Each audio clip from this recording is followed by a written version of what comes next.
Wednesday. I want to formally be introduced to my son. Maurice could go to jail. Can they escape Hey, do you know where Karen is?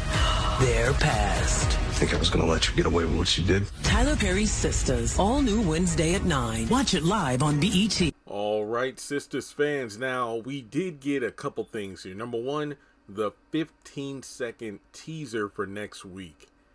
And the title is called Full Circle Moments. However, despite looking at TV Guide and a number of other places, IMDb, Rotten Tomatoes, I don't have a synopsis for the episode yet, so bear with me on that.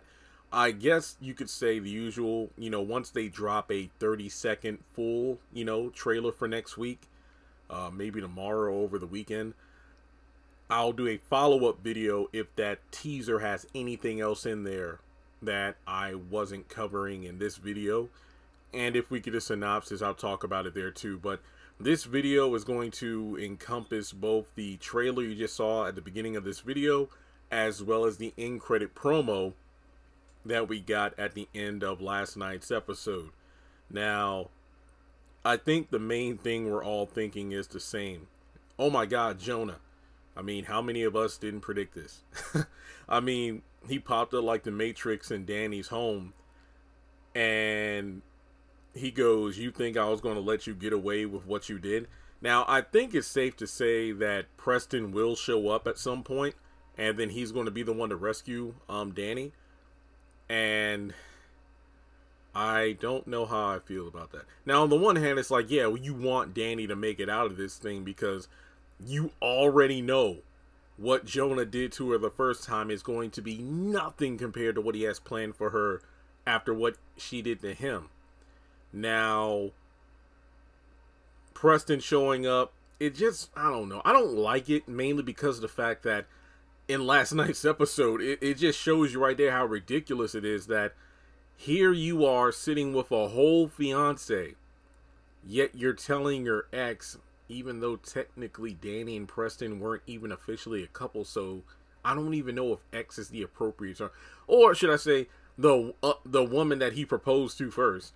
Hey, I'm going to drop off my girl at the hotel, and then I want to come talk to you.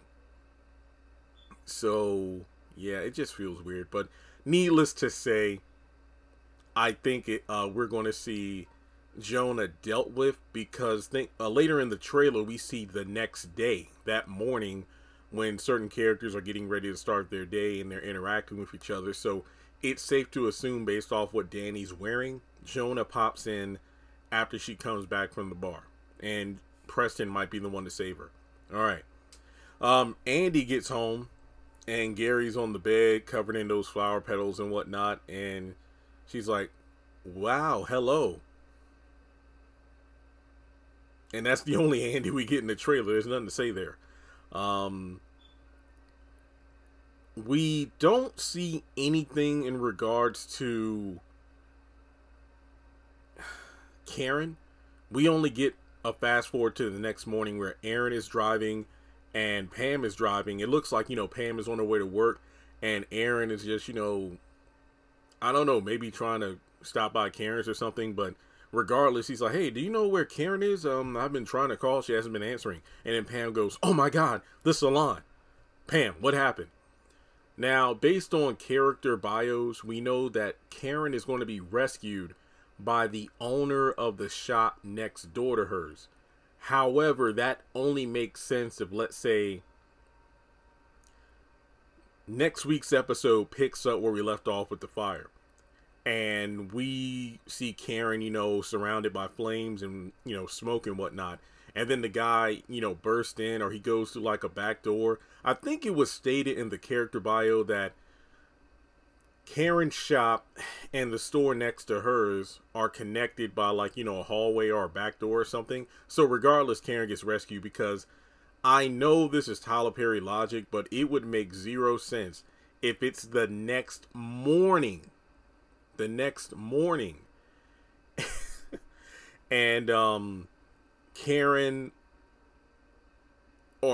Pam and Aaron rush over to the salon to see it either, reduced to ashes or still on fire. And Karen's still in there. So I think she gets rescued that night. That's the only way it makes sense. And then from there, it's a matter of, okay, what happened? Where's Karen? Is she okay? Now, we get a brief scene of Zach talking to Fatima, and Zach's like, I want to be formally introduced to my son. You know what? I'm okay with this. I'd rather see Zach focused on being a good father as opposed to, you know, either him being constantly bombarded with drama or, you know, him and Fatima at each other's throats. Or should I be more specific by saying Zach groveling to Fatima for forgiveness over some nonsense? But yeah, I'm glad we're seeing him focused on, you know, trying to be a good dad. And then Tamara, we see her with Hayden, and she's like, maybe I could bring you lunch or something today. Oh, you don't have to. She's like, oh, well, you know, I can't stay away from you for long. Then we have Gary on the phone with Hayden. It's like, look, I need you to give me her phone app right now. No, dog, it's all good. I vetted her. It's like, are you sure you got this? Because Gary knows something is foul. He's like, man, Hayden ain't that smooth. He ain't got game like that. But then we also have Tamara on the phone with Fatima as she's going to work, saying like, look, if I could play this right, this could be a much bigger payday. She's like, wait, what are you talking about, Tamara? I can get it all. I feel like one of two things are going to happen. Tamara's going to get too greedy, and as a result, she's going to get, you know, found out. Maybe Gary decides to take it upon himself and figure out, you know, Tamara being a fraud. Or, as predicted, you know, way back when, I said maybe she'll end up falling for Hayden. But the thing was, I don't get why Fatima's acting surprised by Tamara saying that it could be a bigger payday, because wasn't the intention to screw over Hayden anyway? But then again, if I remember correctly, it was, I guess, finding out dirt on Hayden, or at least trying to figure out what his every move was, you know, pretty much play a distraction. That way Hayden will leave Zach and Fatima alone because Tamara will be distracting him. But even still, I do think that there was some sort of understanding that Tamara would try to, you know, drain all of his funds because she is a gold digger. And if I remember correctly, Fatima requested Madam send like the, you know, the most experienced gold digger of them all in her employ. So I don't know. It just feels like they're kind of rehashing. Basically, they're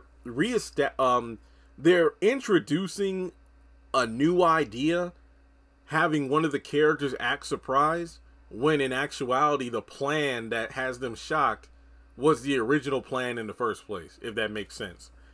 And then from there we have, I believe, Calvin and Maurice coming over to Sabrina's apartment the next morning, you know, after they both slept on the floor. And, you know, they're on the couch explaining the situation with Q. And Sabrina's like, Maurice could go to jail. And then in the kitchen, Sabrina's like, I swear to God, leave him alone. And I'm thinking that's Q. I mean, that's the only person I could think of that she would be saying that about. And then Maurice, bye, ho. You're going to make it worse. It can't get no worse. I'm not going to lie. I mean, you know, I haven't been the biggest Maurice fan for a while, but he's really not coming off as a, you know, good character so far this season. I know it is extremely early, but how he was depicted in episode 1 last night combined with this promo, he hasn't changed.